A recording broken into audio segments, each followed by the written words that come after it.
Radio presents The Center with your host, DC Radical One.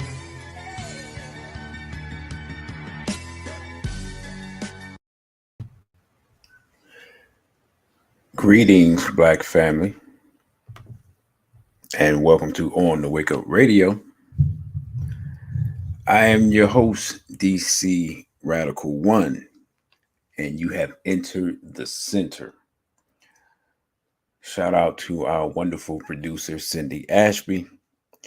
You can check us out on SoundCloud, YouTube, iTunes Podcast, Google Play, Stitcher, Spotify, and iHeartRadio at On the Wake Up Radio. Thank you, brother. About to put the banner up now. Appreciate you. For those of you all who are new to the program,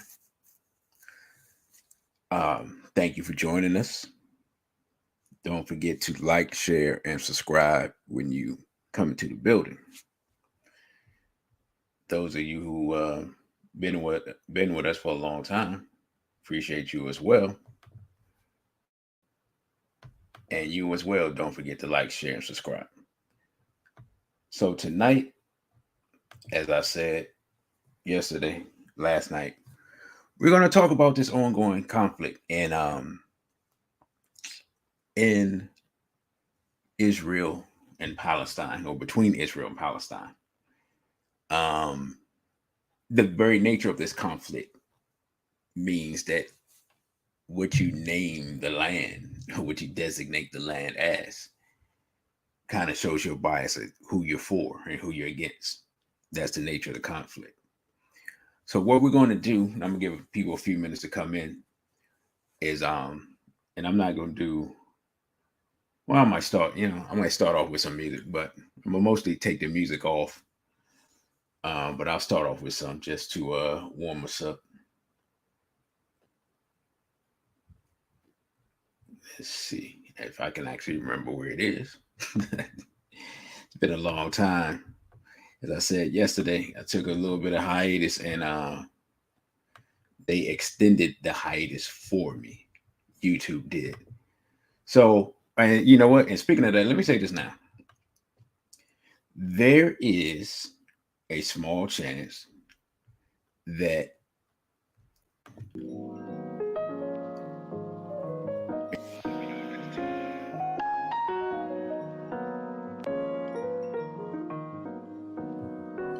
there's a small chance.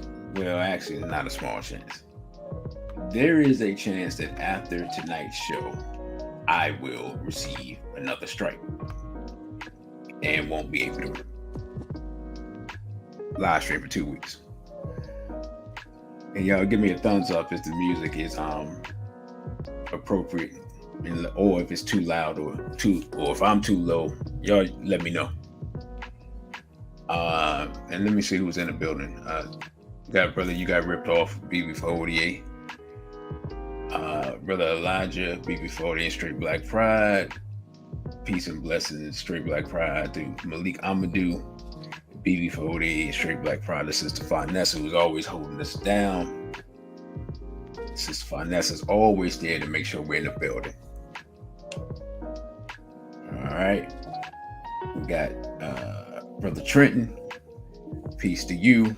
It looked like we might have a good number of people in tonight. I tried to spread it out over various social media. I didn't do it as early as I wanted to because I was finding clips and putting this together. This almost became a lecture.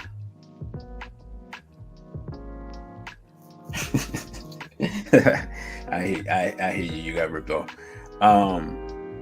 This almost became a lecture.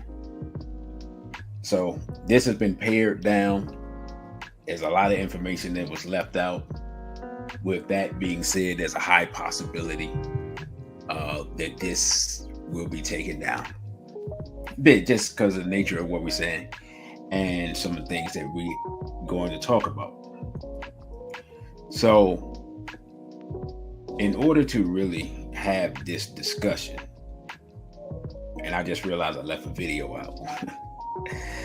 I had a video on the 6-day war. That's important. I guess we may skip that because by the time I find it, who knows? I'm trying to pare this down for about 2 hours or so. But in order to have this discussion on the current events and where it could go, because that's what we're having discussion on, not only the actual current situation, but we have to go back first. How did we get here? So we have to study the history. If you study the history of Israel, you have to start with modern Zionism. And if you start with modern Zionism, most people start modern Zionism with Theodore Herzl. Sounds good. In reality, there's a person that precedes Theodore Herzl and influenced Theodore Herzl that doesn't get talked about. I always wondered why. I just ordered his book off of Amazon. Then I found a clip basically saying what his philosophy was, and then I realized why he's not talked about, right? So this is a very controversial person. We will have a clip, about a 2-minute clip that's talking about him, his philosophy, and his book. We're going to have a clip on Zionism before that. We're going to have a clip on the Balfour Declaration. We're going to have a small, well, actually not small, it's about 5-minute long clip from Jacob Rothschild on the Balfour Declaration. Then once we get all that history, we'll get into what sparked this latest conflict, and then we'll get into how this could line up as far as who's taking sides with whom, who's allies with whom, and how this could shake out and become something that's totally out of hand. And where do Black people fall within this, whether here in America or on the continent? And then if anybody has any questions or suggestions, we'll get into that, and then we'll close out. So that's our basic format. And if anybody has anything to interject where they feel like I'm missing something, like that clip of the 6-Day War that I'm missing, you can get into that. I ain't talked to Mr. Hickelberg, so he won't be making an appearance. So with that, we're gonna start off with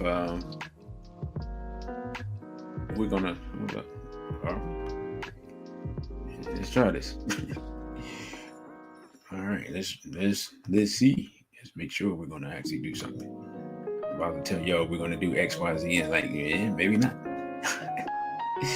What we're gonna do is we're gonna peruse an article dealing with the Zionist concept, and we're gonna go from the most innocuous, is that the word I'm looking for?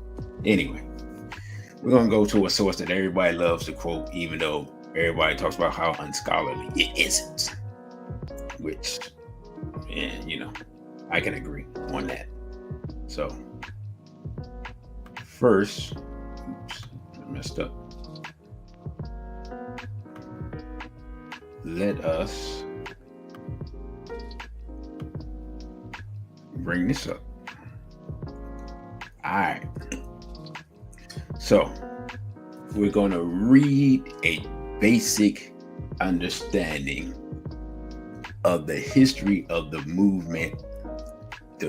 And we're just going to deal, for this discussion, we're just going to deal with the political aspects of modern Zionism. We don't want to get into the religious aspects. I'm currently rereading a book, and I wish I had it up here, by Shlomo Sand, the invention, of the Jewish people. Greetings to Sister Matrell on a mission. And it's a very interesting book because it's written by a Jewish person, and it talks about the creation of Israel, how people who have no proven Jewish or have no proven connection to biblical Hebrews actually were allowed in Israel at the time, at the creation of Israel. He talks about the mixing of history and mythology in the creation of the Jewish identity. So there's a lot of discussions in that book. If I were to do a lecture on this type of subject, then I would bring resources like that to the table. Because of the limitations of the current format and the subject matter at hand, we will not be going as far in depth in that manner. So that's an explanation of that. So let's just start with the basic understanding of Zionism. All right. So let's go here. So it says here, in the early 19th century, the Napoleonic Wars led to the idea of a Jewish emancipation. In the late 19th century, Theodor Herzl, remember that name, who saw contemporary anti-Semitism as a reaction to Jewish emancipation, set out his vision of the restoration, notice the usage of the word restoration, of a Jewish state and sovereign homeland for the Jewish nation in his book, Der Judenstaat. I believe Herzl was living in Germany, so that's why it's written in German. Herzl was later hailed by the Zionist political parties as the founding father of the state of Israel. So remember, you will always hear, whenever you hear about Israel and Zionism and how the state of Israel was created, you will always hear this name, right? But there's another person whose name you won't hear, but I'll talk about that later. It says here, the modern legal attempts to establish a national homeland for the Jewish people began in 1839 with a petition by Moses Montefiore to Said of Egypt for a Jewish homeland in Palestine. In the Balfour Declaration, the United Kingdom became the first world power to endorse the establishment in Palestine of a national home for the Jewish people. Remember that, because we're going to get to that. We have videos on that. The British government confirmed this commitment by accepting the British mandate for Palestine in 1922, along with their colonial control of the pirate coast, southern coast of Persia, Iraq, and from 1922, a separate area called Transjordan, all of the Middle Eastern territory except the French territory. The European powers mandated the creation of a Jewish homeland at the San Remo Conference of 1926.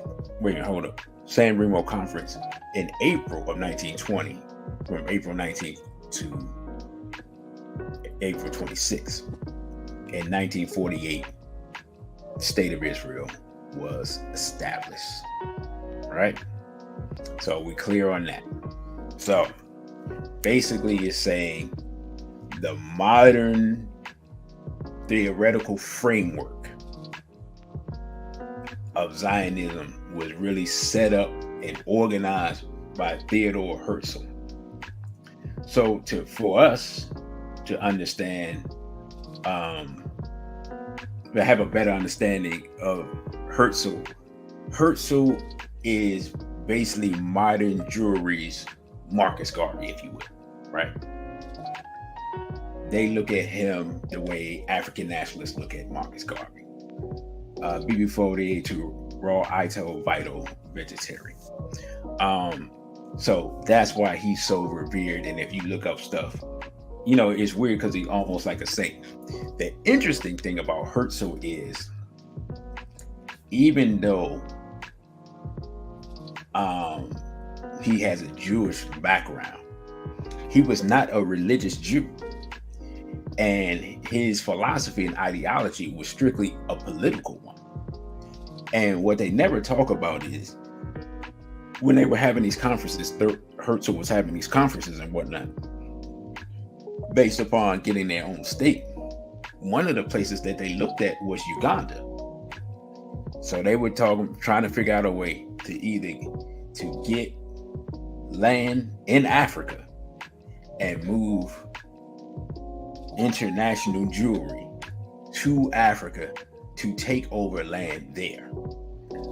That was one of the places. So as much as some of the religious Jews talk about the right to return and this and this and that, the political Jews were like, man, whatever. We just need our own spot, some good land. We'll set up shop there and do what we got to do. So that's an aspect of it that they don't really talk about. And they don't really talk about how Herzl was atheist. So he did, yeah, thank you, brother. Exactly. So the idea of this being some type of thing where they clothed it in religion. Right. There was also South America. Thank you, brother. They clothed it in religion. But again, this is really a political movement. And it's important to understand that because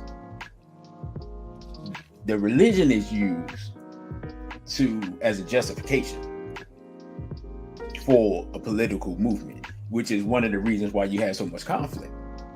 Because people are like, well, yeah, you say you believe in this, but according to some Jews, the establishment of the state of Israel isn't supposed to be done politically. It's supposed to be done spiritually by the hand of the Messiah.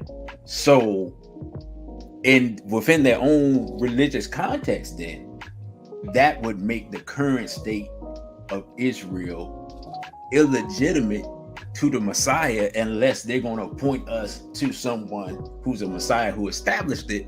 And as we will see, the people involved in who's establishing it, I mean, which one of these people you going to pick? You going to tell us it's Herzl? It's Rothschild? You see what I'm saying? So it gets real interesting out here. You jumping ahead, Sister Vanessa, we getting there. Be before they straight Black Pride, the spirit, mind, character, soul. So that, what I'm giving you is an intro so you can see how this thing is messy from the start. And the basic problem, of course, is that law of physics, two things can't occupy the same space at the same time. So if you're saying, okay, the land belongs to me, and the other people are saying the land belongs to me, and you trying to exist in the same space at the same time, and you're gonna have a fight, right? Like if you walk in your house one day and there's somebody else in your house and they try to show you some paperwork to say they bought your house, but you like, no, I've already paid off my mortgage. You can't buy my house because I didn't sell my house. Pretty much there's going to be a little bit of a discussion, but then you're probably going either call the police or you're probably going to blast on them. Like it's going to be some physical violence. You see what I'm saying? There's going to be some police or some physical violence because you come home from a hard day's work, somebody in your refrigerator. And I don't know about you, but it's not going to be a whole lot of discussion. So that is an analogy to what's going on here. Yeah. You had a group of people that were there. We can discuss the legitimacy of them being there, right? But it doesn't matter. They're there. Another group of people like, well, we used to be there. And you're like, okay, but we're here. And we've been here for hundreds of years. And they like, well, we were here thousands of years ago. And you're like, okay, prove it. And then they break out their religious text. And you like, prove that you're them. You see what I'm saying? And so it just gets into a ball of confusion.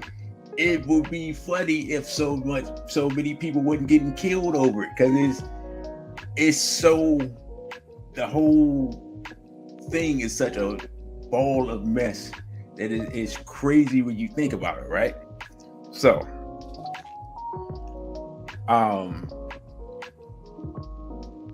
let's go back to that so we can get into Theodore Herzl. All right, now it's going down to Zionism. It says the Zionist movement was preceded by several Jewish groups that had already popularized the move to the land of Israel. For example, Israel ben Peretz of Polosk and hundreds of other Jewish groups settled in Israel from Europe developing communities in Jerusalem, Hebron, and around much of the country. This was in addition to already existing communities of Sephardic and Ashkenazim in Tiberias, Tzfat, and across the rest of the Jewish quote-unquote Holy Land. In 1896, Theodor Herzl set out his vision for a Jewish state and homeland for the Jewish people in his book, Der Judenstaat. We read that already. He then proceeded to found the World Zionist Organization. Right? Now it says the draft of the objective of the modern Zionist movement submitted to the first Zionist Congress of the Zionist Organization in 1897 read, Zionism seeks to establish a home for the Jewish people in Palestine, secured under public law.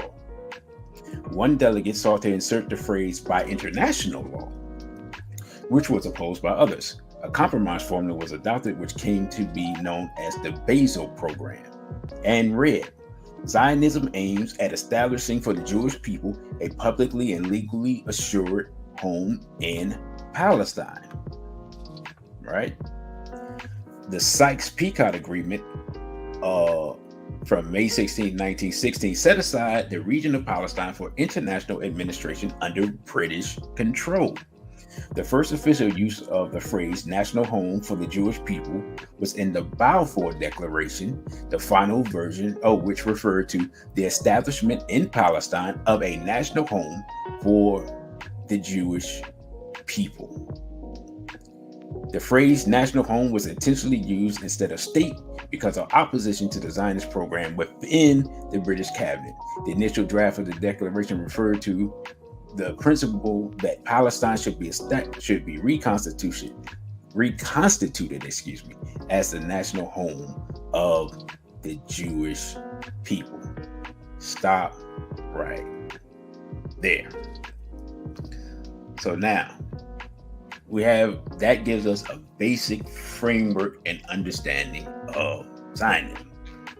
Now, what we're going to do is stop the music, and we're going to load up this clip, which explains more clearly, hopefully, what we just talked about as far as Zionism. And then we will come back.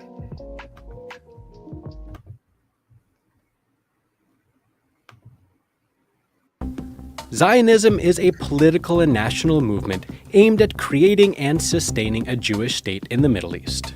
Now, according to many traditional and Orthodox Jewish teachings, Jews are forbidden by God to have their own state until their Messiah comes. But this hasn't stopped Zionism from pushing towards that very goal. So where did this all start? Let's go back to 1897. A man named Theodor Herzl formed the World Zionist Organization. He advocated for the creation of a Jewish state in Palestine, and is even mentioned in the Israeli Declaration of Independence. It was tough to be a Jew in Europe in that time, with anti-Semitic sentiments rising. Herzl felt the only way for his people to live in peace was for them to have their own country. Palestine was chosen, and a popular slogan started spreading around the world. A land without a people, for a people without a land. The only problem was, Palestine wasn't a land without a people. A large number of Muslims and Christians, along with a smaller number of Jews, had been living there together in peace for centuries. But for many Christian Zionists living in the West and Jewish Zionists living in Europe, that made little difference. Following the fall of the Ottoman Empire at the end of World War I, and along with British support, Jewish immigration to the newly British-occupied Palestine was steady in the early 20th century. Then there was a turning point, World War II. Following the Holocaust, the flow of Jews to occupied Palestine boomed, and many Western countries began backing the idea of a Jewish state in Palestine. Although a UN resolution recommended both an independent Arab and Jewish state in the region, Israel went ahead and declared their independence in 1948, and was recognized by US President Harry Truman that very same day. The Zionist movement had achieved its main victory. In the period after its establishment, Israel carried out an invasion of neighboring countries, and at the end of 1967's Six-Day War, Israel extended its control in the region, displacing countless Christian and Muslim Palestinians. A year later, the 28th World Zionist Congress adopted the Jerusalem Program, a list of 5 goals, which are the current makeup of modern Zionism: the unity of the Jewish people and the centrality of Israel in Jewish life, the ingathering of the Jewish people in its historic homeland, the strengthening of the State of Israel, which is based on the prophetic vision of justice and peace, the preservation of the identity of the Jewish people through the fostering of Jewish and Hebrew education, and the protection of Jewish rights everywhere. In practice, their goals of justice and peace have been lost to many of the non-Jewish people living in the region. The Israeli military has been illegally controlling and occupying much of Palestine, and constant new illegal settlement building on Palestinian land by the Zionist state has been condemned by much of the international community. So what do you think about Zionism?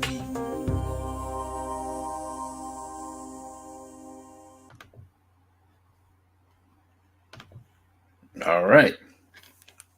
Well, that's a basic understanding of Zionism with a little added into how it is manifested in the modern day. So we talked about Theodore Herzl and his importance in this idea. But what we're going to now look at a clip of a person that's almost hidden to history, but he wrote a very important book, and it really helped shape Herzl and others who came behind him and their philosophy. And Theodore Herzl looked at him as a hero in the Zionist movement, but his name has been largely lost to history. And as you watch this clip, you will see why he isn't talked about much in the modern context.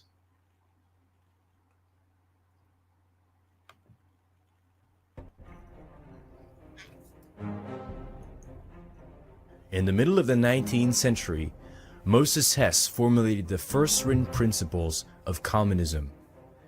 In 1862, Hess, or the communist rabbi as he was called, wrote the book Rome and Jerusalem, in which he laid the foundations for a Jewish nationalist movement called Zionism. In the book, he called on the Jewish people to become separatists and to prepare for the creation of a future homogeneous Jewish ethno-state. Palestine would be occupied by the Jewish people, but the big problem was Palestine was at this time 90 to 95% Arab. Hess argued that the international Jewish bankers would help in this realization of stealing the land of the Palestinians. Hess suggested in his book that one last race and class struggle would be developed between the Aryans and the Semites. In this fight, Hess predicted that the Jews would stand as winners and the Aryans as losers. The Jews would stand superior over all other peoples. And because Jews had preserved their racial purity over the centuries, it would give them a leading role in the world. Hess essentially promoted eugenics and racial hygiene for the Jews and talked about a future Jewish ethno-state. He also referred to Christianity as the religion of death. Fascinatingly, he predicted a future war in Europe, with Germany, Italy, and Austria involved as a part of a race struggle. Moses Hess was also a close friend and collaborator of the two Jews, Karl Marx and Friedrich Engels, which he converted to communism and assisted them in their work with the Communist Manifesto in 1948.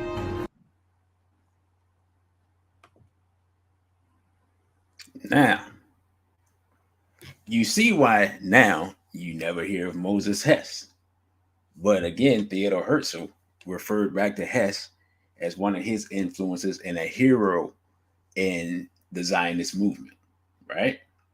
But when you look at how controversial some of his beliefs were, he was an extreme and staunch Jewish nationalist who basically believed in, he was basically a Jewish supremacist. Let's call it what it is, which is why you don't hear about him.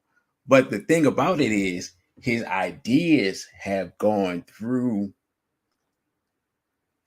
into the movement, and the actualization of his ideas and the way that the state of Israel treats non-Jews in Israel, they carrying on his philosophy through their actions, as we saw with the clip before that.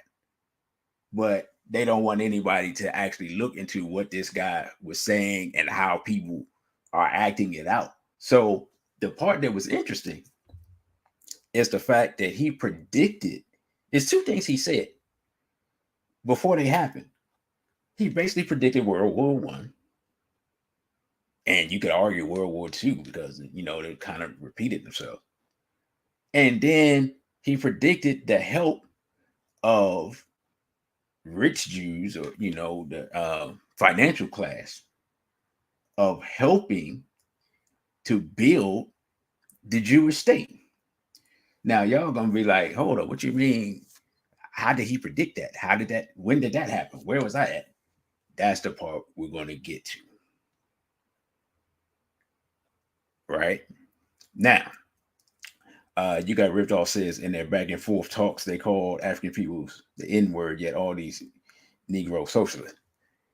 That is a whole nother discussion. We may get to that today, right? So let's go back to our because I think there was one more thing I wanted to read from this part with the creation of Israel. All right, it says now, Britain officially committed itself to the objectives set forth in the Balfour Declaration by insisting on its forming the basis of the Mandate of Palestine, which it says here it could have avoided. Okay. Which was formally approved by the League of Nations in June 1922, which formalized British rule in Palestine, which it had started in 1917. The preamble of the mandate declared, whereas the principal Allied powers have also agreed that the mandatory should be responsible for putting into effect the declaration originally made on November 2nd, 1917, by the government of His Britannic Majesty and adopted by the said powers in favor of the establishment in Palestine of a national home of the Jewish people. Now we're going to get to a part that's interesting, right? And I think somebody brought this up before. It says that after a wave of pogroms, in Russia, Joseph Chamberlain offered Theodore Herzl the establishment of a Jewish state in Uganda, East Africa. In 1903, Herzl presented the British Uganda program at the Sixth Zionist Conference. The Jewish Autonomous Oblast set up in the Russian Far East in 1934 represented a Soviet approach to providing a Jewish homeland. Another possible option explored by the Soviets was Jewish autonomy in Crimea, which is interesting because Crimea, there was wars over that territory within the last 20 years or so. In the late 1930s, the British Zionist League considered a number of other places where Jewish homeland could be established. The Kimberley region in Australia was considered until the Curtin government rejected the possibility. With the support of the then Premier of Tasmania, Robert Cosgrove in office from 1939, and Critchley Parker proposed a Jewish settlement at Port Davey in the southwest of Tasmania. Parker surveyed the area, but his death in 1942 put an end to an idea. Stop right there. And let's think about this. If this was solely based on biblical history and prophecy and stuff like that, none of these other places would be seriously considered. People wouldn't be going out. Yeah, because you got to think about it. In the 1930s, to go from Britain or Europe to Tasmania and Australia is a tremendous expense and time and resources, and because I'm not sure if you do, I'm not even sure You took that by ship, plane, several planes. You see what I'm saying? Because literally it's like halfway across the world. Nonetheless, all of these options were on the table, right? We can debate. Well, we won't debate because it's not our fight. But I'm just saying, when we see this staunch, this is our land, we must be here thing, that wasn't always the case. So I just wanted to establish that, right? And to be honest, as Black people, we have to be thankful. And I know y'all like, wait, what do you mean? Think about it. If that mentality, right, that we currently see was taken and put in Africa in the 1930s and 1940s, we would probably still be fighting to remove those people. And the history report would probably be changed, and somebody would be saying, well, that actually we were wrong. This is actually the original Palestine, and this is where we were from, and we ain't going nowhere, and we would still be fighting these people. I know y'all think I'm tripping, but I'm dead serious. So I'm glad that they did not come in Africa. We have enough problems in Africa. We got enough people in Africa that we can't get out right now. So you got ripped off, said, hold on, you say they've been kicked out of Palestine and Jerusalem multiple times. Hey, now that's a whole nother, and again, the book I told you about earlier has an interesting discussion on the exiles and all of that and how that plays in the history and some of the mythology of it and everything. I'm telling you, it's a really interesting book. One day, after I get all into, I might do a presentation on that, or maybe this whole subject, but not right now, right? So, Sister Farnessa earlier asked about the British Crown. So what we're going to do, we're going to look at this next clip dealing with the Balfour Declaration that we read about earlier. And then after that, we will hear from Lord Jacob Rothschild. But first, we're going to learn about the Balfour Declaration. The Balfour Declaration, a document that would later become a cornerstone for the creation of the State of Israel. But why is Britain celebrating its colonial legacy while glossing over the 100 years of conflict that followed? Let's go back to November 2nd, 1917, when British Foreign Secretary Arthur Balfour sent a letter to Lord Walter Rothschild, a leader in the British Zionist Federation. Balfour's letter expressed sympathy for Jewish Zionist aspirations at the heart of Zionism, a political ideology calling for Jews to return to Palestine. The Balfour Declaration said the UK would use their best endeavors to facilitate the establishment of a national home for the Jewish people in Palestine. So on that date, Zionism became an official objective of Britain's foreign policy. But the British had no legal authority to establish a home or a state for anyone in lands that they didn't own, a land where 92% of the local population were Muslims and Christians who were never consulted. And even though they didn't own the land, the British would soon control it. The lines on the map were in flux. That's because, well, World War I was going on and British Allied troops were advancing on Palestine. Just a few weeks after the Balfour Declaration was issued, British General Edmund Allenby conquered Jerusalem. The British Prime Minister at the time, David Lloyd George, called its capture a Christmas present for the British people. During the war, the UK made a number of promises that it wouldn't keep. One was to the Sharif of Mecca, Hussein bin Ali. He's the great-great-grandfather of Jordan's King Abdullah II. Britain promised their support for a single, independent, and unified Arab state. And in return, he agreed to be part of a revolt against the Ottoman Caliphate. A second commitment was made to France under a secret agreement between colonial powers to divide up the Middle East between them. Under the Sykes-Picot Agreement, Palestine would be an international zone. But the agreement wasn't honored later on. Britain wanted Palestine for itself. Then came the third commitment, to the British Zionist Federation. Now this is the one that the British actually honored. Its ambiguous language created problems, but it was a deliberate choice to use the word home rather than state in the declaration. Each of the 5 official drafts of the declaration were carefully reviewed by the Foreign Office. The Zionist project in Palestine was one way for the British government to resolve the problem of growing anti-Semitism in Europe. It would also protect Britain's interests throughout the region. After the war, the 5 colonial powers at the time, the UK, France, Italy, the US, and Japan, gave Britain a mandate for Palestine. The British government and the Zionist movement made sure it included the wording of the Balfour Declaration. It then became international law, and the Balfour Declaration became a legal obligation for Britain.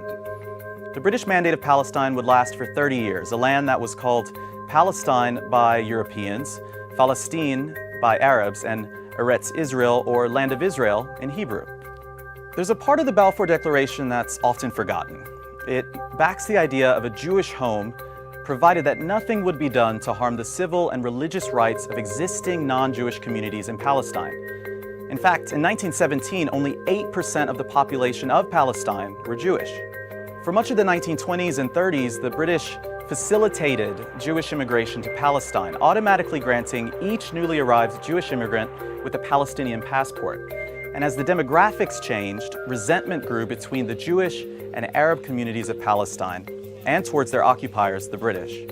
When Britain decided to leave in May of 1948, the Zionist paramilitary army was ready with a plan to colonize all of historic Palestine. We're talking about a large-scale ethnic cleansing. More than 700,000 local Palestinians were kicked out of their ancestral homes. Hundreds of Arab villages were razed to the ground, and 15,000 Palestinians were killed that year in several massacres. All this happened while tens of thousands of British soldiers were still in Palestine. Zionists declared their own state on May 14, 1948, and began the process of wiping the word Palestine off the map and deleting it from the historic record. And that continues to this day. 12 million descendants of those indigenous Palestinians refer to Israel's violent birth as al-Nakba, or the catastrophe. And every year when Israelis celebrate their state, Palestinians mark the systematic destruction of their society. So, British celebrations of the Balfour Declaration are as problematic as the declaration itself. The British government is proud of its colonial legacy, even though it opened Pandora's box, putting in motion events that would lead to future wars between its allies. And while celebrating this British declaration, Israel cannot escape its own colonial past, which continues to the present. Palestinians and Arabs call the Balfour Declaration one of the most shameful documents ever created by a colonial power. They're demanding that Britain apologize for it, not celebrate it.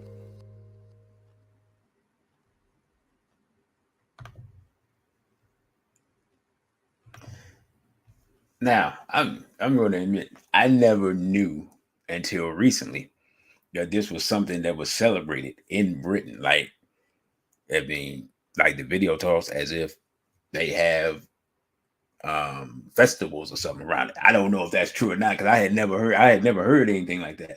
I knew about it. I knew about the Balfour Declaration and things like that, but I just thought it was one of those little footnotes in history, and nobody really talks about it. And you know, the people that know. But the way this guy was saying it, like, oh my God, why y'all celebrating this and this and that? So that part was enlightening when I watched the video. I was like, oh, that's interesting, because in America, no one ever discusses. Now y'all tell me, maybe I'm out the loop. Does anybody just randomly on the day that the Balfour Declaration was sent, do you ever see anybody post about it on social media, or you know, and just randomly walking past, you know what I'm saying? You walk past a conversation and 2 Europeans is like, hey, you know, Balfour Declaration Day, man. Yeah, what you gonna do? Like, that's never happened to me. So that's, you know, I found that interesting. So now we've pretty much covered the surroundings of and the foundation of how the state of Israel came to be. There's one last part that we're going to look at, and it's going to, well, I think we've answered Sister. I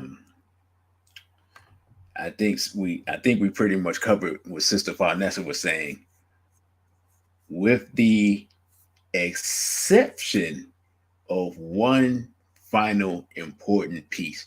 And we're going to hear directly from this person in this interview.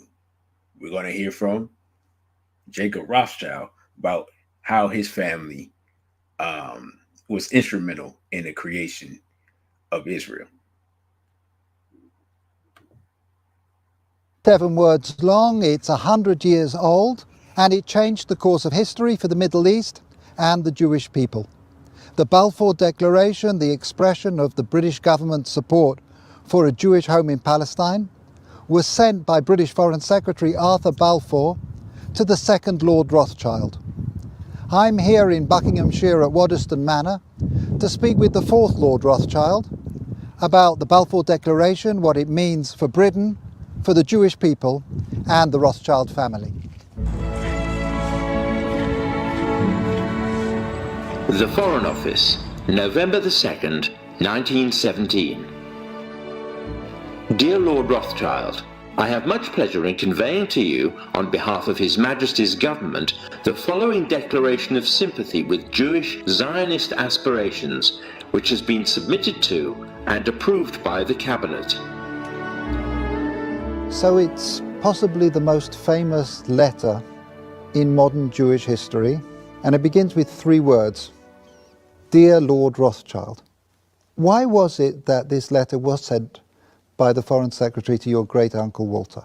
It's an interesting question because he was really interested in ornithology, although he became interested in Zionism. I think the reason was this, that it was primarily a movement from Eastern Europe, but they didn't clarify who was in charge of that movement.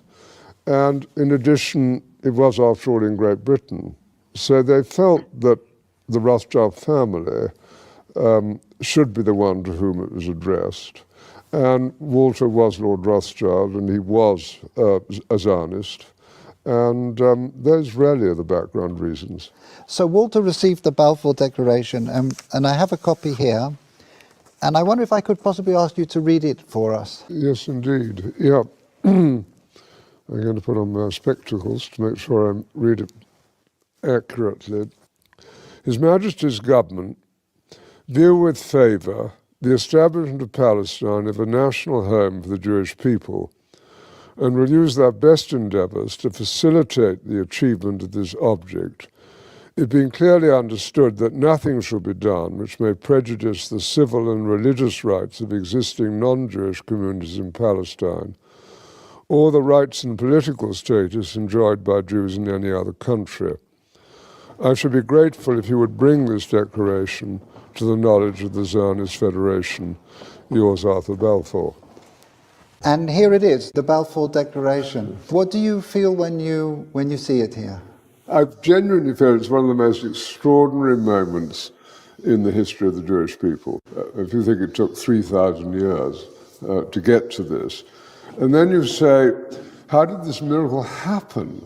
It's the most incredible piece of opportunism. I mean, if you think you had an impoverished would-be scientist, Chaim Weizmann, who somehow gets to England, meets a few people, including members of my family, seduces them. He has such great charm and conviction.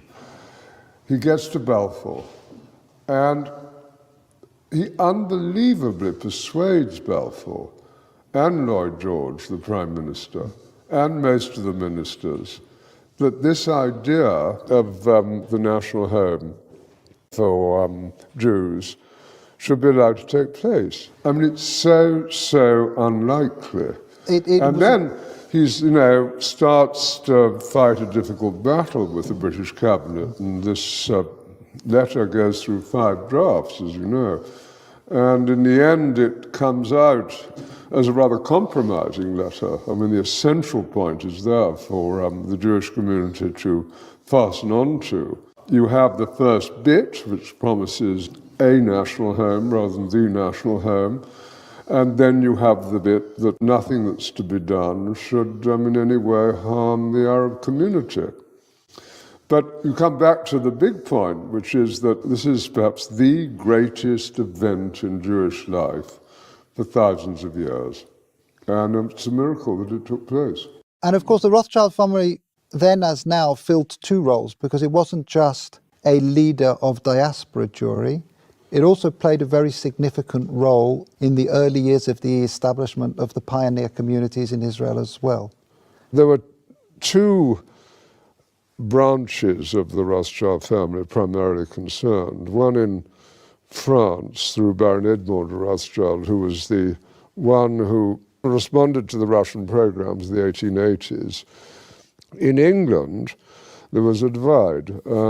Some of the Rothschilds, in particular Baron Edmond's son, James, known as Jimmy, had come from France, partly because of the Dreyfus case and his horror about what had happened, to live in England. He was educated at Cambridge University.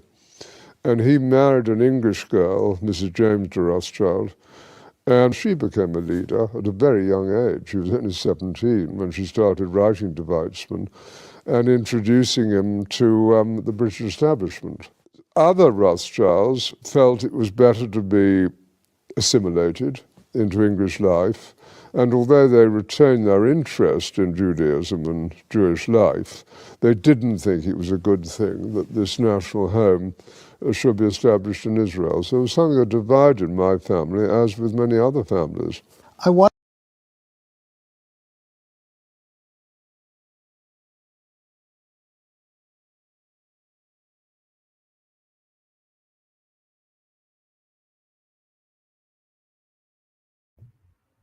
All right. Now, here's what's interesting about that. First of all, doesn't Jacob Rothschild look like one of the characters from The Simpsons? I'm not being funny. I can't remember which character it is. They had to have based that character on him. Nonetheless, all right. What's interesting is, let's rewind back to what Moses Hess said. What did Moses Hess say? He said, we need to have Mr. Burns. Yeah, right.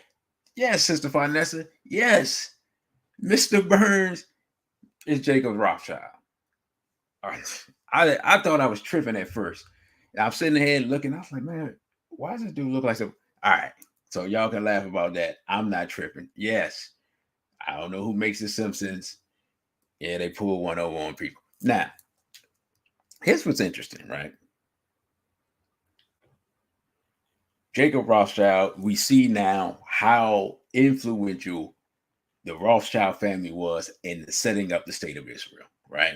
They used their influence with Britain. Britain used their influence with the rest of the world.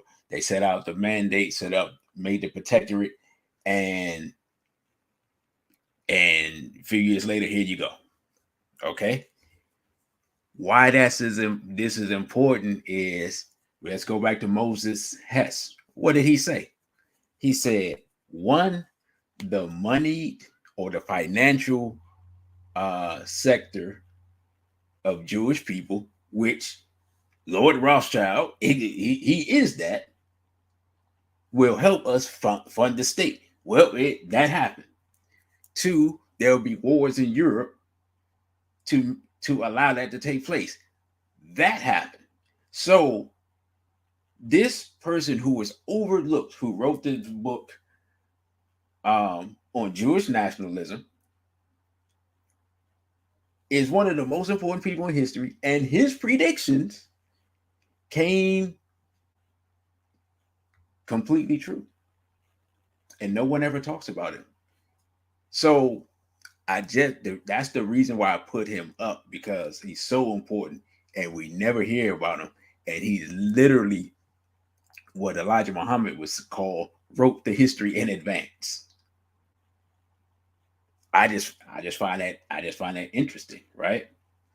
So y'all let me know, have we thoroughly covered the creation of the state of Israel and how it came to be? If we have anything that we missed that anybody wants to bring up, take that time now, because we're going to move on from that aspect of it. And I know there's a whole lot of stuff we could talk about with Palestine and the Ottoman Empire and the conquering of that area by Arabs and what it was before. So like, we don't have time in this format for that. So if anybody has anything to say as far as dealing with the creation of Israel, do we have a full understanding? Did we leave anything out? Speak now or forever hold your peace. Otherwise, we will move forward with the current conflict at hand. Probably so, brother, but hey, it is what it is. I just want the people to have a historical foundation and understanding of what's taking place, right? Now, so we have that taken care of. And I really wish that I had that clip of the 6-Day War, because that's important. Because the reason that that's important is because the 6-Day War it explains how Gaza and because they gained some territory in that 6-Day War. Israel won the war. I think they got Gaza, the West Bank, and the Golan Heights. And they took over those territories and added them to the territory of Israel. Without the 6-Day War, none of that ever happens. And then you don't get this type of conflict that you have here. Now, I want to, and I hope I brought it up, because if I didn't, then I have really blundered. Next thing I want to cover is, what is Hamas and how we want to look at the origin of Hamas. This is from PBS NewsHour, and we're going to go over this real quick because we spent a lot of time on Israel and we haven't said diddly about Hamas. So check this out. Says, what is Hamas? What to know about its origins, leaders, and funding. Hamas is an Islamist militant movement in one of the Palestinian territories' two major political parties. So I would say look at Hamas kind of like a more militant, better funded, better supported version of a Palestinian. Think of it like a Palestinian Black Panther Party. You're like, what do you mean a Palestinian Black Panther Party? What I mean by that is, actually better. Think of it kind of like a Palestinian, if there was a militant Palestinian civil rights group. And what I mean by that is basically is one of those things where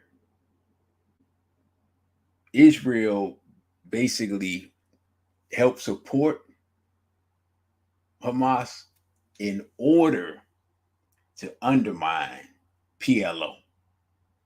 But what happened is that got out of hand, and now they can't do anything about it.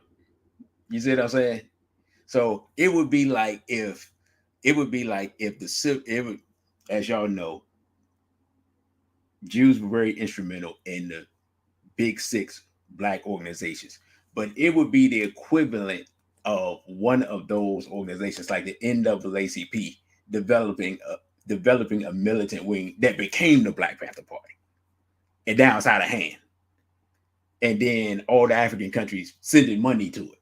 You see what I'm saying? That would be a nightmare for America, because now you created something, it got out of hand, now you don't know what to do with it. That's in essence what Hamas is in a nutshell. But we'll just go with the standard part here, right? Let's get back to reading. It says it governs more than 2 million Palestinians in the Gaza Strip, but the group is best known for its armed resistance to Israel. In October 2023, Hamas launched a massive surprise attack on southern Israel, killing hundreds of civilians and soldiers and taking dozens more as hostages. Israel has declared war on the group in response and indicated its military is planning a long campaign to defeat it. Which, I mean, they not planning to execute it. Dozens of countries have designated Hamas a terrorist organization, though some apply this label only to its military wing. Iran provides it with material and financial support, and Turkey reportedly harbors some of its leaders. Its rival party, Fatah, which dominates the PLO and rules in West Bank, has renounced violence. The split in Palestinian leadership and Hamas' unwavering hostility towards Israel have diminished prospects for stability in Gaza. Now it says here, Hamas, an acronym for Harakat al-Muqawama al-Islamiyya, Islamic Resistance Movement, was founded by Sheikh Ahmed Yassin, a Palestinian cleric who became an activist in local branches of the Muslim Brotherhood after dedicating his early life to Islamic scholarship in Cairo. Beginning in the 1960s, Yassin preached and performed charitable work in the West Bank and Gaza, both of which Israel occupied during the 1967 Six-Day War. Yassin established Hamas as the Brotherhood's political arm in Gaza in December 1987, following the outbreak of the First Intifada, a Palestinian uprising against Israel occupation in the West Bank, Gaza, and Eastern Jerusalem. At the time, Hamas's purpose was to counter Palestinian Islamic Jihad, another organization whose commitment to violently resisting Israel threatened to draw Palestinian support from the Muslim Brotherhood. Now, when you read that, you see why Israel would start to look and try to figure out the lesser of evils and who to fund and use a divide and conquer strategy, right? Because you see there were different groups, even amongst the Muslim groups, which you see realistically in any movement that you study. Here's what we do as Black people. We look at our movements, we see the divisions, we see the different ideological strains, we see the disagreements, and we like, man, we can't get ourselves together. But we never look at other movements, see the division, see the ideological divisions, see how they get infiltrated from the enemies and stuff like that, and say, oh, that's kind of how the world works. I give you a perfect example, right? And even though I think it's controlled opposition, something happened today. I turn on the news while I'm getting ready for this, and I look up down at the Capitol, in the Capitol Rotunda. This was wild to me, right? Considering what has happened in the last few years in Washington, D.C., and how locked down this city has been during the elections and during the whole and the post-COVID thing and stuff like that. This city was locked down. It was places you couldn't go. There was armed. There was National Guardsmen everywhere with M16s. It was streets that was blocked off.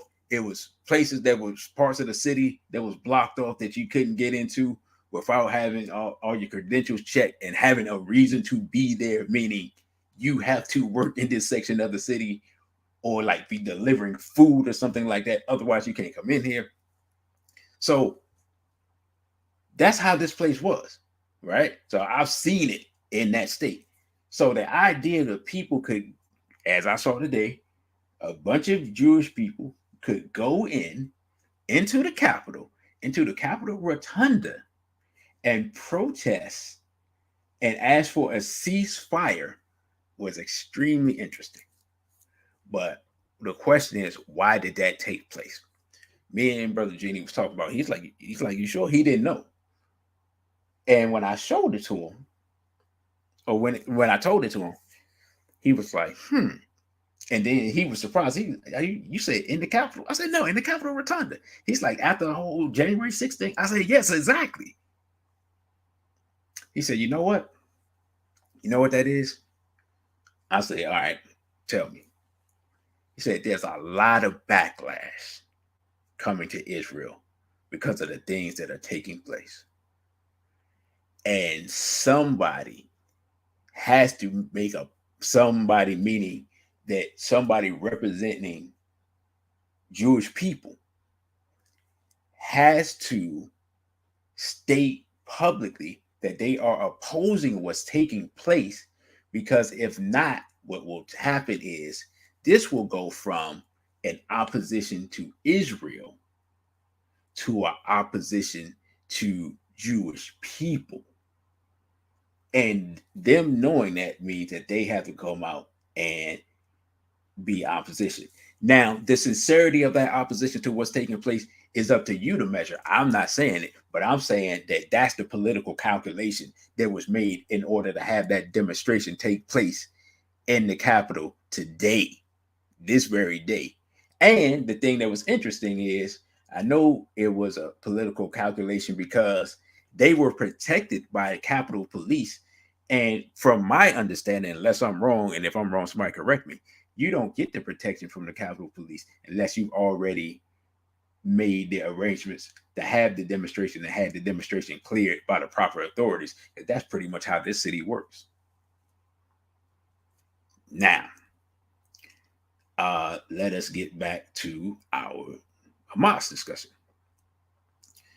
If there's anything left in this article, let's see. It says in 1988, Hamas published its charter calling for the destruction of Israel and the establishment of an Islamic society in historic Palestine. In what observers called an attempt to moderate its image, Hamas presented a new document in 2017 that accepted an interim Palestinian state along the Green Line border established before the Six-Day War, but that still refuses to recognize Israel. Hamas first employed suicide bombing in April 1993, 5 months before PLO leader Yasser Arafat and Israeli Prime Minister Yitzhak Rabin signed the Oslo Accords. The historic pact established limited self-government for parts of the West Bank and Gaza under a newly created entity called the Palestinian Authority. Hamas condemned the accords, as well as the PLO's and Israel's recognition of each other, which Arafat and Rabin officially agreed to in letters sent before Oslo. In 1997, the United States designated Hamas a foreign terrorist organization. The movement went on to spearhead violent resistance during the Second Intifada in the early 2000s, though PIJ and Fatah's Tanzim militia were also responsible for violence against Israelis, right? So now they go into the leadership structure. We don't really have to go into all of that for the understanding. So now we have a basic understanding of what Hamas is. And now you can see, because I don't think I have, I don't have this article up. Because, oh man, I forgot. Because there's actually an article talking about Netanyahu helping to prop up Hamas against the Palestinian Authority. And the Jewish people were mad at him because they like, this has come back to bite us in the backside because of what you did. I don't think anybody's talking about that right now. But yeah, that took place. And I'm going to look for that article in a minute. But we're going to get to now that we have a basic understanding of the two sides, we're going to get to what actually sparked this current situation, which is something that took place that everybody forgets about. So let me go back here. Say, since Vanessa say they love playing both sides of the argument. Yeah, absolutely. That's how it works. Now, this is from back in April. Says Israeli forces carry out violent raid at Al-Aqsa Mosque. Israeli police stormed the Al-Aqsa Mosque during firing stun grenades and beating Palestinian worshippers during Ramadan. How many of y'all remember this? Put a 1 if you remember this happening. It said April 5th, 2023. Israeli forces have stormed the Al-Aqsa Mosque in occupied East Jerusalem as they fired stun grenades and tear gas at Palestinian worshippers in a violent raid at Islam's third holiest site during the holy month of Ramadan.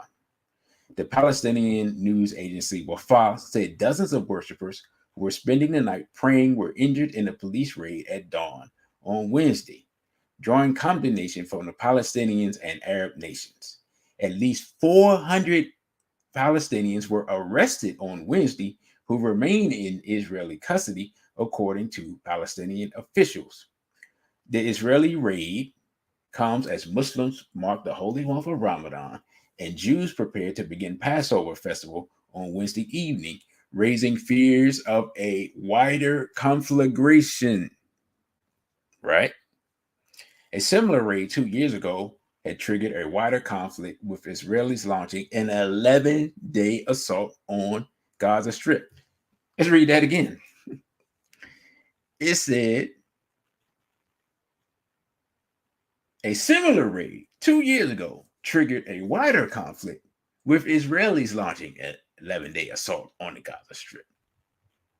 So that lets you know, you do something like this, there are going to be some repercussions, but in this case, they use that as a reason to raid Gaza again. Now, the 35-acre mosque compound is referred to as Al-Haram al-Sharif, or the Noble Sanctuary by Muslims, and that's the Temple Mount by Jews.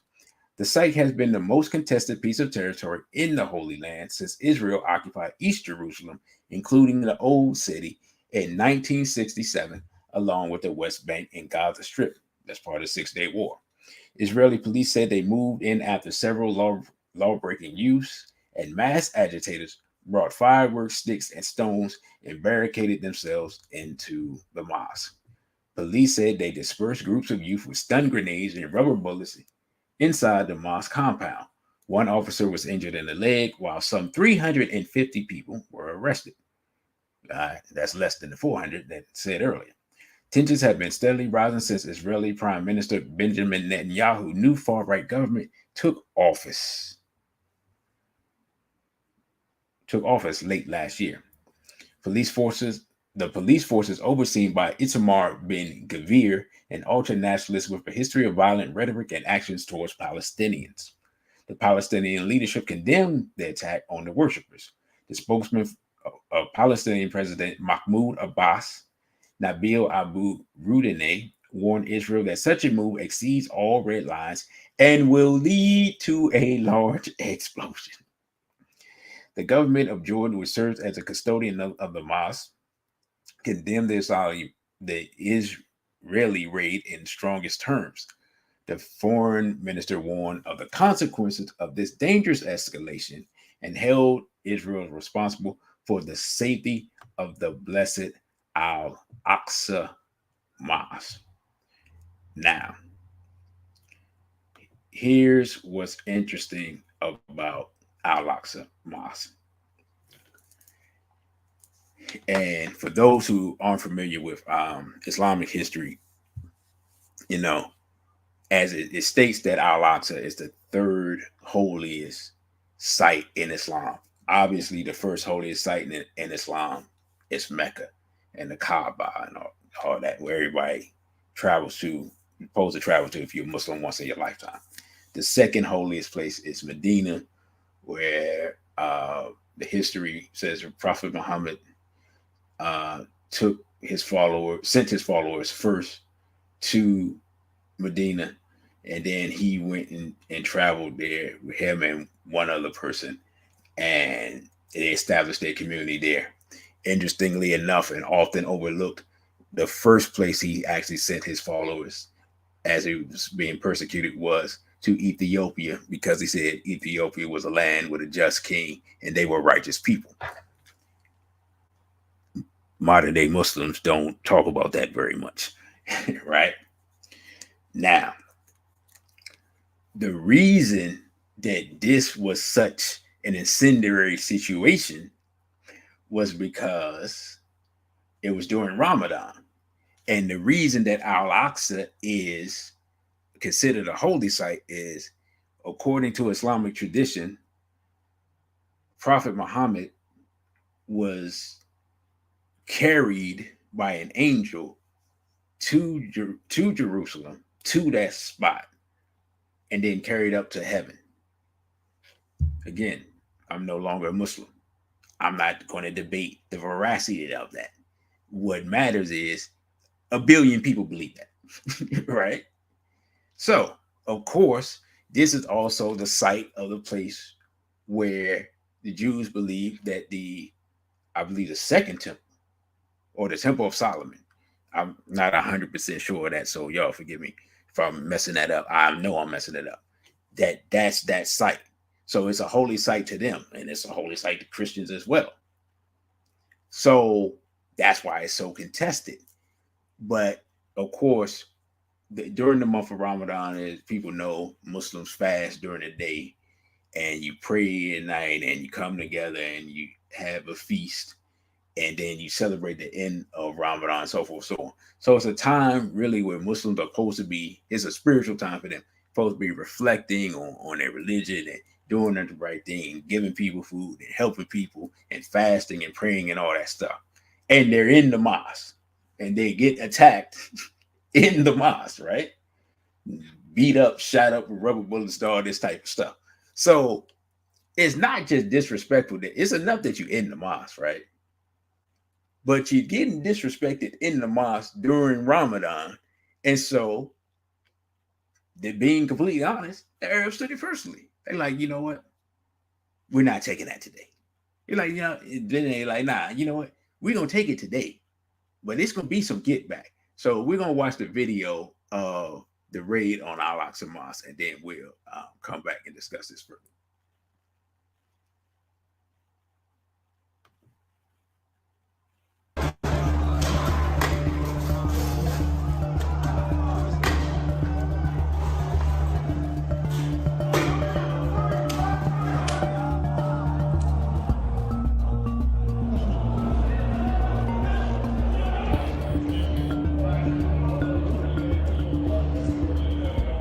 When we arrived at the gates, they didn't let us in. They said only people 40 years and older can enter. They began to throw stun grenades while we were standing, not doing anything. We came only to pray in Al-Aqsa Mosque.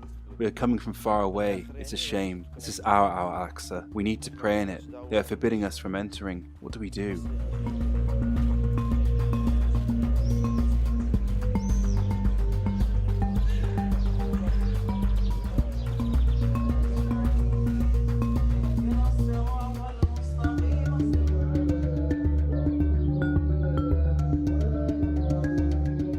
I think what we see today is a very serious provocation, and it will definitely lead to an escalation. And maybe this is exactly what this Israeli government wants. They want to distract attention from their internal division, from the demonstrations that are taking place inside Israel against this government. And they want to drag the whole region into a total explosion.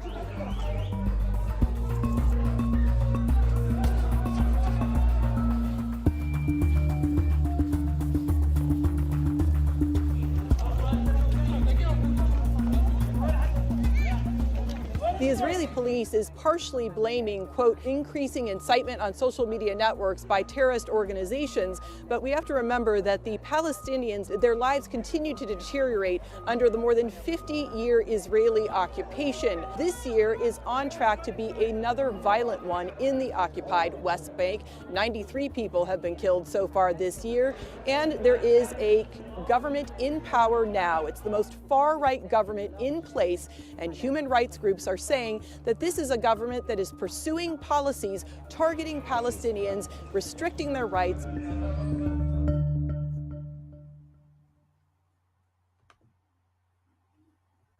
All right. So that was that incident. And Brother Malik Amadou says the city of Harar, Ethiopia is considered the fourth holy site in Islam. Thank you for that information, brother.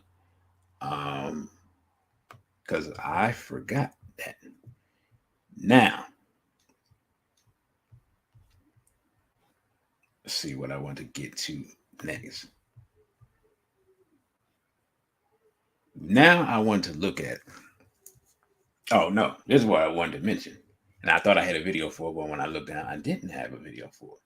But what I want to mention real quick is, you heard the guy say, this will spark a greater conflict, and maybe that's what they want. Well, the response happened I think to the day, to the 50th. Was it the, no, it wasn't the 6-Day War. No, it was a 50th anniversary of another event, like another war, when Hamas attacked Israel. It's a 50th anniversary to an event. And I thought I had a video for that, but I don't. So they bided their time. They thought about it. They like, okay, they attacked us. Oh, it was the Yom Kippur War. That's what it was. It was the 50th anniversary of the Yom Kippur War in 1973 is when they came back following this incident and attacked Israel and did the kidnappings and all the stuff that took place. Thank you, Miss Africa Roots. Thank you. So that was a response to this. We're all talking about the response. Nobody talked about what happened during Ramadan, right?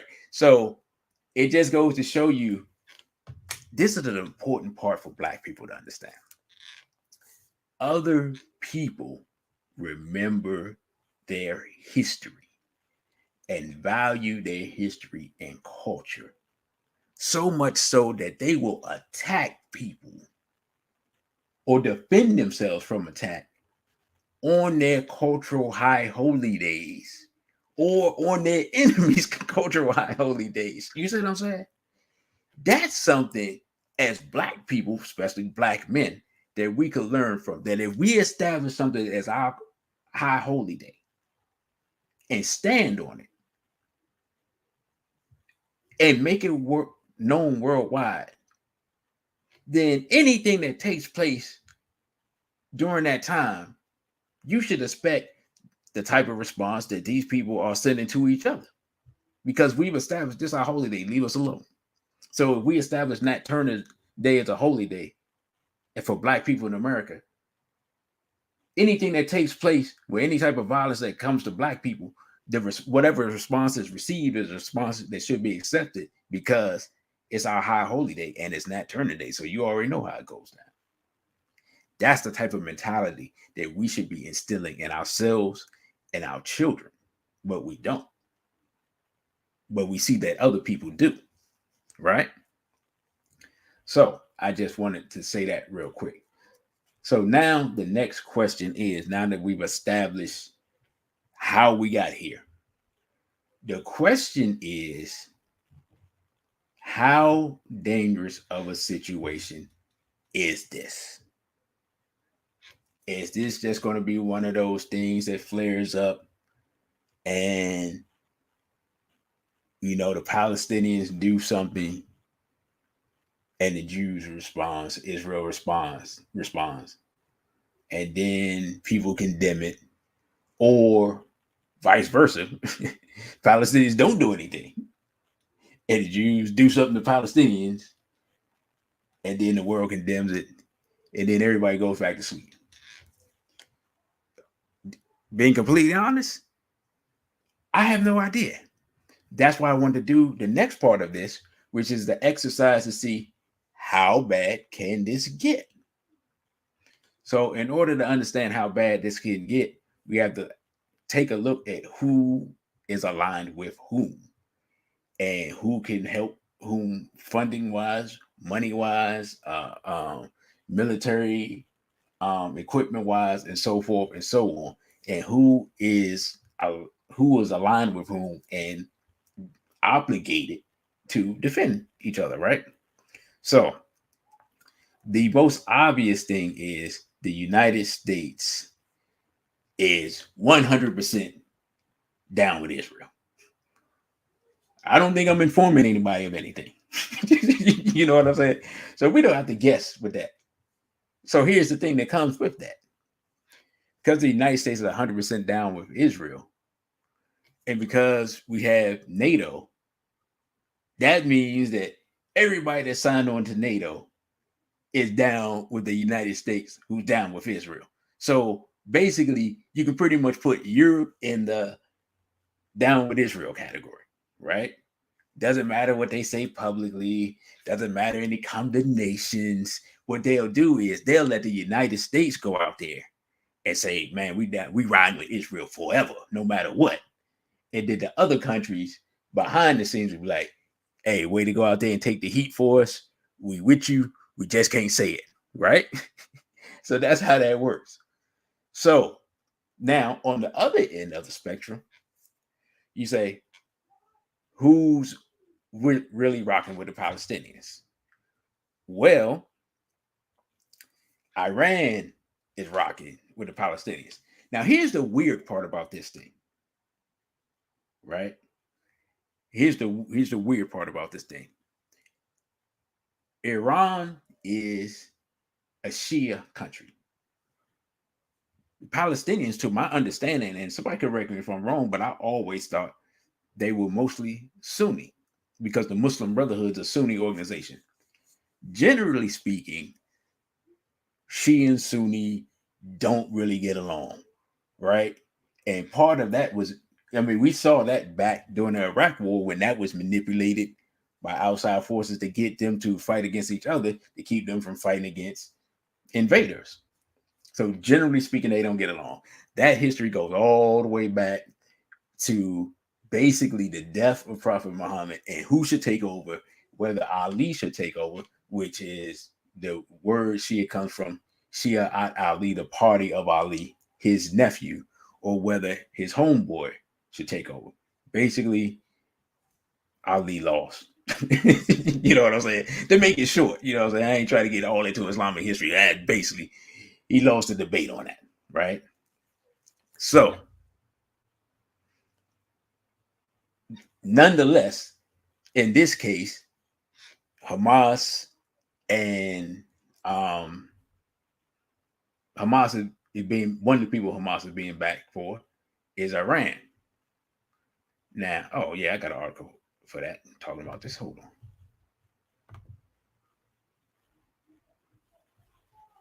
Now, the next thing is, well, who's Iran down with?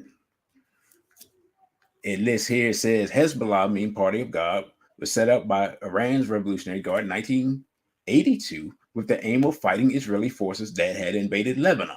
It remains a sworn enemy of Israel, which sees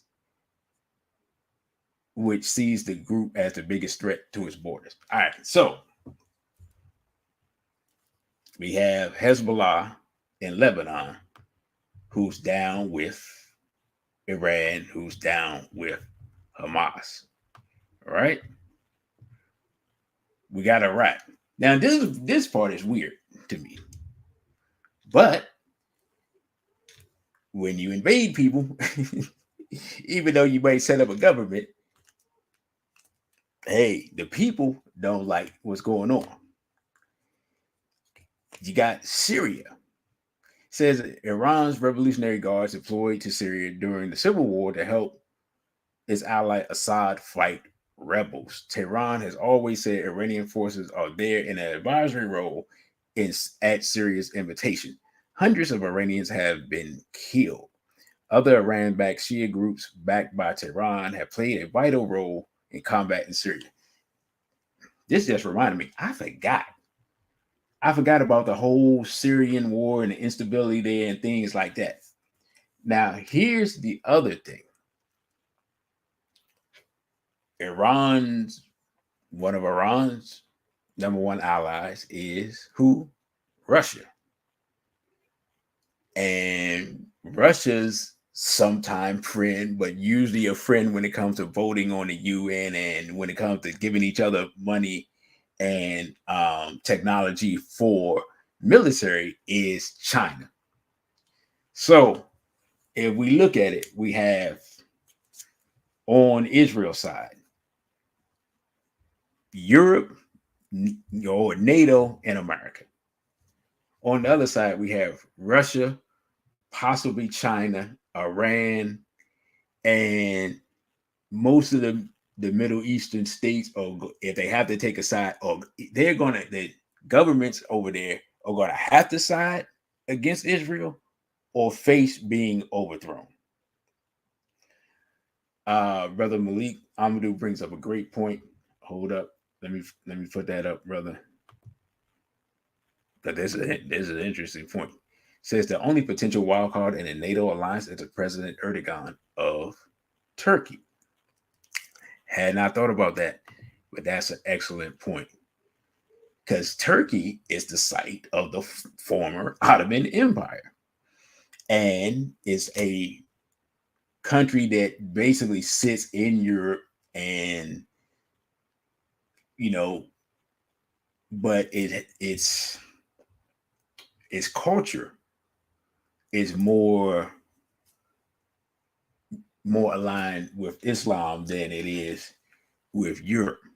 So they kind of trying to play both. They try to be part of both worlds just because where they're located and everything. So this brother is correct. You don't know what they may do, but they have signed on a dotted line, as far as I know. And correct me if I'm wrong, brother, as part of that alliance.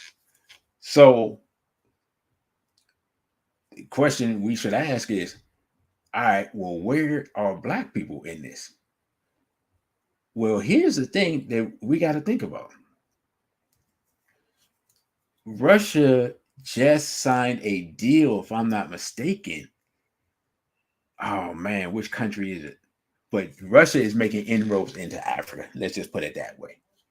And the countries that kicked out the French, Russia is making deals with those countries. So, not that we would necessarily be drawn in, but those countries are making alliances and deals with Russia for help dealing with the French, while other African countries like Ghana, and some of the other West African countries, and even some of the East African countries, will side with the U.S. And then some of the countries that are still greatly influenced by Islam are going to side with the Palestinians. So Africa could be drawn into this thing just based on cultural connections and alliances that we made. Some of them extreme, like recently, right? Like just signed. So if this thing gets bigger, you can find the dominoes falling and people still reaching and falling on different sides of this equation. What I wanted to play real quick for people to understand, like I know y'all understand where America stands, but I want y'all to see where Biden stands specifically, and thus the executive branch of the United States of America based upon where Biden stands. Because I want you to hear him say for himself whose side he's on. And he said this before he was elected to be the vice president of the United States. Joe Biden has only just been chosen as the Democratic vice presidential nominee.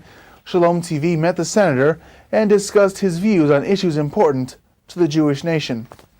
Following months of speculation, Democratic presidential nominee Barack Obama has selected Delaware Senator Joe Biden as his running mate. As the number 2 man on the traditionally Jewish-supported Democratic ticket, many Jews are questioning what the Delaware senator's views on issues important to American Jews are. There is this inextricable tie between culture, religion, ethnicity, that most people don't fully understand.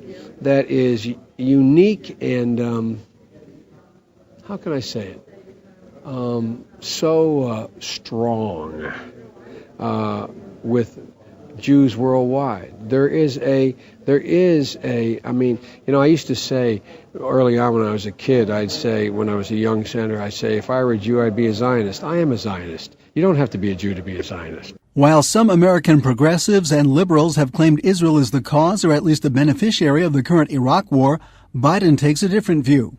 When the Baker Commission filed its report saying peace in Israel is related to Iraq, if you may, I was the first and only person in the Congress to point out, if tomorrow peace broke out in between Israelis and Palestinians, does anybody think there wouldn't be a full-blown war in Iraq?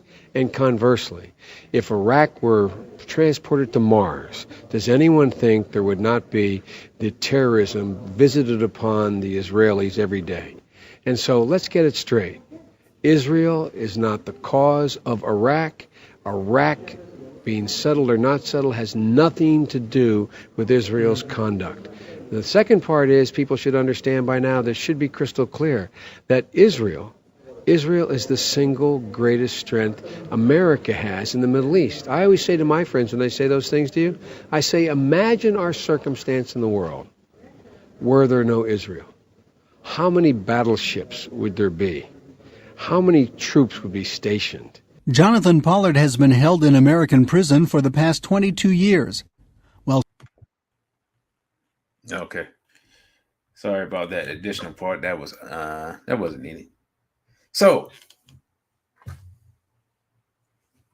we see, going back 12 years or more, that Joe Biden is a staunch. He said, first he said, man, if I was a Jew, I'd be a Zionist. Then he said, hey, you don't have to be a Jew to be a Zionist.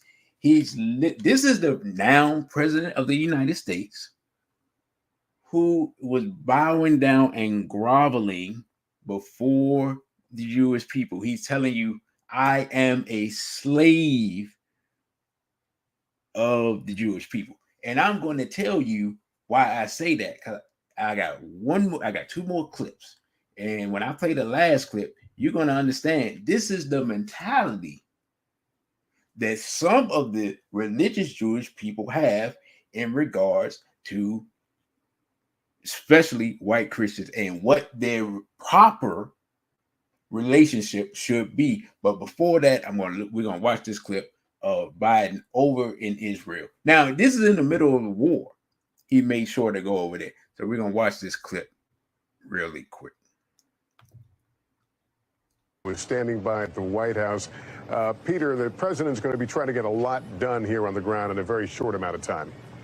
Lester, that's right. He is likely to be there only a matter of hours before returning to the United States. Intended trip to Jordan, where he was going to meet with Palestinian leaders, Mahmoud Abbas, the president, the Jordanian king, Abdullah, and the Egyptian president, has been called off following that awful blast that took place at the hospital in Gaza. The president, we were told by White House officials, will instead speak to El-Sisi of Egypt and to Mahmoud Abbas when he flies back aboard Air Force One later. But I think the key takeaway from what you saw moments ago was that it's not just the president standing with Israel, but standing in Israel, as Bibi Netanyahu, the prime minister of Israel, said here. And this moment that played out about half an hour ago is really the moment, the image, I think, that will reverberate around the world today. That embrace between the prime minister and the president. For Netanyahu, that alone makes the president's trip worth it, to demonstrate the support of the United States at this time.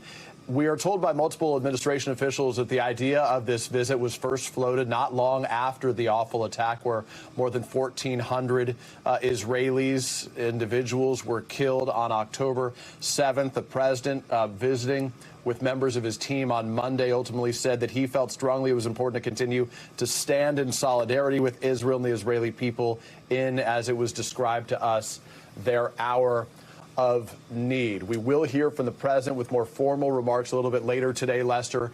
As we understand, the president will, after this visit with Netanyahu, also be meeting with Netanyahu's war cabinet to get a better understanding of the strategy there. Among the key points that he has already made public, not just on the ground here in the U.S., but now on the ground in Israel, is the need for Israel to use restraint and some caution to try to limit civilian casualties as best possible now. Let's be very clear. What we have witnessed in the course of the last 24 hours has really changed this crisis, has made it even more volatile than it already was, with many Arabs in that part of the world protesting in the streets after that blast that took place at the hospital. The president, after those remarks later today, will return to the United States, but not before he meets with some of the members of those who lost loved ones. And the White House expects him to meet also with first responders and also those whose loved ones are still missing. Lester, just the last takeaway here, we heard from the president reiterating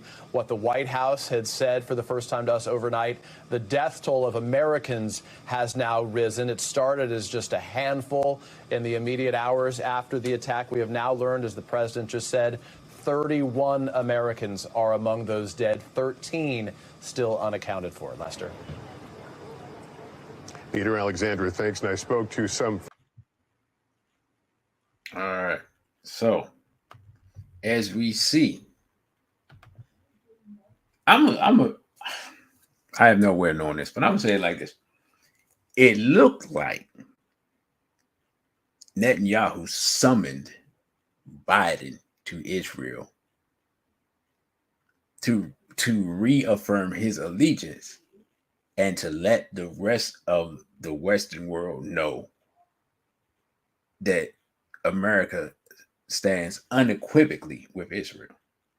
And Biden, being a staunch Zionist, as he said, took those orders, made that trip, did that photo op, and they literally said it in the news report. Just the sight of him being there served a purpose in the middle of a war. And Sister Vanessa says it took him almost a week to go to Hawaii to see about the folks there. Right. Hard to get to another part of America, easy to get to Israel. And let's see, somebody else said,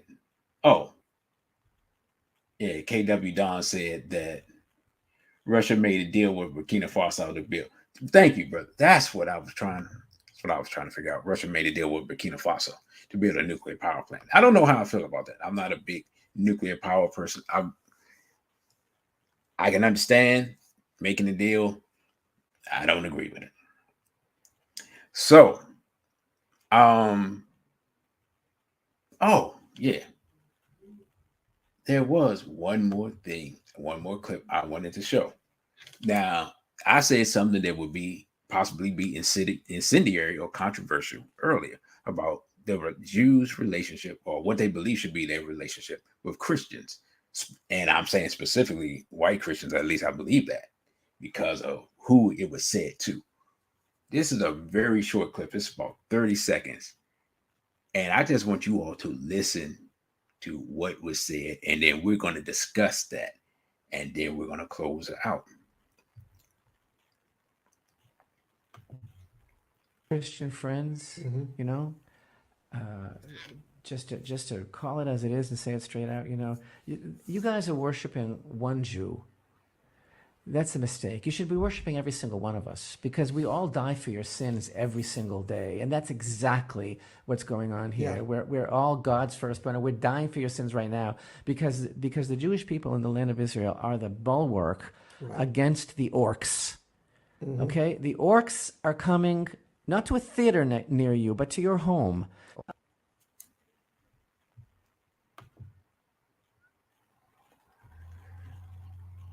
Did we hear that clearly? I just wanted to know that we heard that.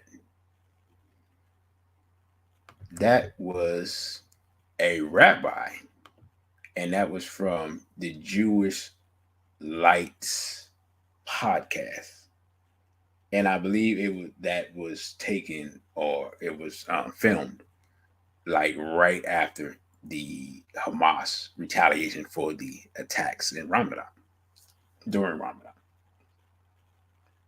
He said, for those that didn't hear it, and I wish I had a longer clip, because actually, it in fact, it's up on YouTube. If you look up Jewish Lights and Rabbi Chaim, I believe it's Chaim Rickman. I'm not trying to butcher his name, just couldn't remember. He said that to my Christian friends, you all are worshiping one Jew. That's where you're making your mistake. You should be worshiping all Jews because we're the bonework to keep what? The orcs from your doorstep. So, all right, here's the question. If you have a European Jew talking to European American, who are the orcs that they're keeping away? Think about it, right? But those who are those, and then he mentions that, Lord, not coming to a theater near you. Go look at Lord of the Rings and see what the orcs are, and see if you watch the movie Lord of the Rings and see who were the people that were aligned with the orcs. All the orcs, grotesquely figured, dark demon people, right? But they're all dark. And all the good guys are light and white. And then some of the allies of the orcs and the bad guys look like Arabs if you watch the movie. Right? But I played that clip just to show the arrogance that's caused by the religious belief in the chosen people doctrine. See, what we don't understand is why we sit around and talk about white supremacy, white supremacy, white supremacy. The foundation of the concept of white supremacy is the chosen people concept. And what we never talk about is the reality that the two of the most devastating things that happened to Black people in the past 1,200 years, the transatlantic slave trade, the Islamic slave trade, both of those events were monetized by, and of course we know the transatlantic slave trade reads Secret Relationship Between Blacks and Jews, volumes 1 and 2. So we got the documentation from the Jewish sources. They helped organize and made boatloads of money off of our enslavement. And what people don't know is that initially the Islamic slave trade wasn't focused on Black people. They were enslaving whoever they came across. They came to your country first, they enslaved you. They enslaved people in Europe. But one of the things that happened is one of the justifications that they used was the ideology of the curse of Ham that they got from the Jews. Without that Jewish ideology of the curse of Ham, the Islamic slave trade doesn't become mostly focused on Black people. Right? Think about that. Their religious ideology was used as a basis for our enslavement in two different parts of Africa, in East Africa and West Africa. Because again, like I said, the whole chosen people concept and the curse of Ham concept were both used as a justification for the raising up of Europeans and the desecration and destruction of the Black image and the Black body and Black people.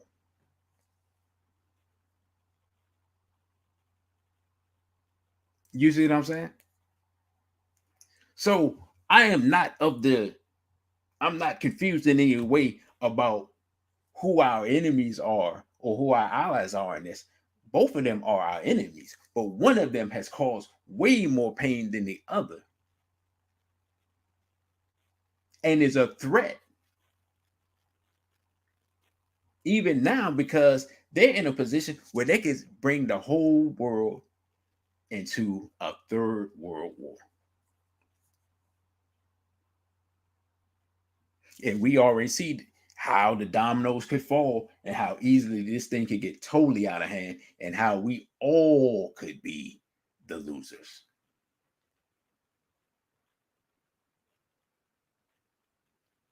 You see what I'm saying?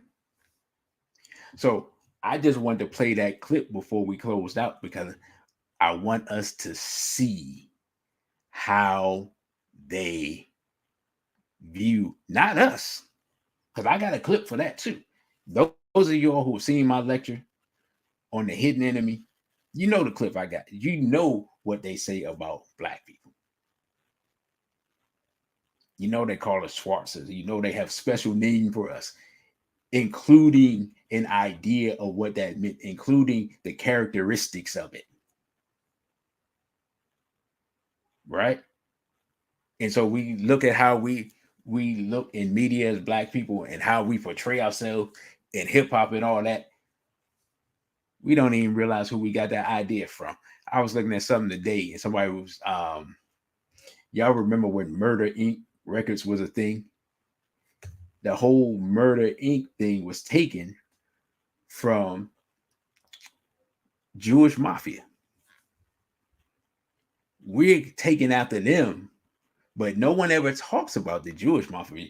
We got a boatload of movies on the Italian mafia, but nobody ever talks about the gangsterism that Jewish people were doing back in the late 18 and early 1900s.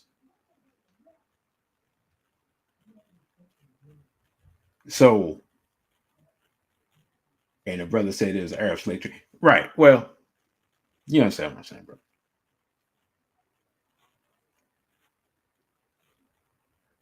Sante 1000 said they used the word in the Bill Russell documentary, but it wasn't a slur. Interesting. I've never seen that documentary. So, with that, brothers and sisters, first of all, let me ask before I close up.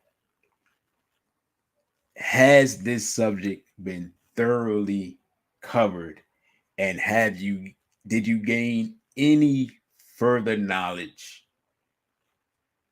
or understanding of this situation? If you did, put a 1 in the chat, please. And also, I forgot because I got so engrossed in this. Tomorrow night at 8 o'clock, we're going to come back here. We're going to talk about paternity fraud. That's going to be the subject. And then what I plan to do next week is I want to have a panel discussion between about three brothers and 3 sisters. And we're just going to talk about black male female relationships, the dating environment, and things like that. So that's the plan for next Thursday. I don't know what I'm gonna do for Tuesday and Wednesday. Depends on what takes place in the world. I will let you all know. Again, I believe Brother Black Mag has sent a donation via Cash App. I appreciate that, brother. Again, you can follow me on Instagram at dc.radical1. Follow me at OTW2 at DC Radical 1. You can donate via Cash App, $ DC Radical 1. Of course, this is YouTube, capital D, small c Radical 1. And you can contact me via email at dc.radical_1 at protonmail.com. For this one, brother, I think I'm doing singles for this one. You know, you can be in a relationship but not married, and then I'll have another discussion. Actually, when I have like 2 or 3 couples for another discussion in the future. So with that, I think I covered everything. I thank you all for listening. I thank you all for, don't forget to like, share, and subscribe as we continue to build this community. And before I go, I will put up in the next couple of days on OTW2.com, I will put up the Genie interview that they took down here for those who haven't seen it or want to see it again. And this one will probably go up on OTW2 as well, because the chances of this thing up mighty slim. That's all I can say. And if I don't come back next week, you know I've been banned, but I'll let you all know for those of you who follow me on Instagram. So I thank you all, brothers and sisters, for your support. I thank you all for lending me your ear, your time, and your mind. You can contact me. You can DM me via Instagram if you have any questions or suggestions or anything. And with that, I say a BB for Hodie and straight black pride.